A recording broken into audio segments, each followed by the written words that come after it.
Cantonment ఎన్నికల ఫలితాలే పునరావృతమైతాయి. ఒక లేడీ వర్సెస్ రౌడీ అంటారు, లేడీ వర్సెస్ రౌడీ. ఒక మహిళకి ఇస్తే మహిళ మీద మీరు పోటీ చేయించడం అవసరమా? రౌడీ హీరో అండి, యువకుడు హీరో.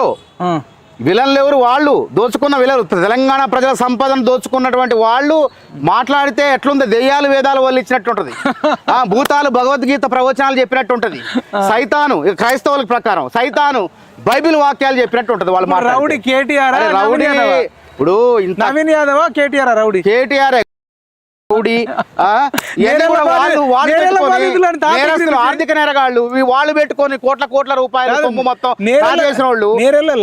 వారం రోజులు కొట్టే పాపం దళితులు ఎంత టార్చర్ పెట్టినాడు, సరే డిగ్రీ పెట్టి బీసీలని. వీళ్ళు ఇప్పుడు మాట్లాడితే అదే అంటారు కదా, ఇప్పుడు నీతులు మాట్లాడుతుంటే దెయ్యాలు వేదాలు వల్లించినట్లు, భూతాలు భగవద్గీత ప్రవచనాలు చెప్పినట్టు, బైబిల్ ప్రవచనాలు బైబిల్ వాక్యాలు సైతాన్ చెప్పినట్టు ఉంటది.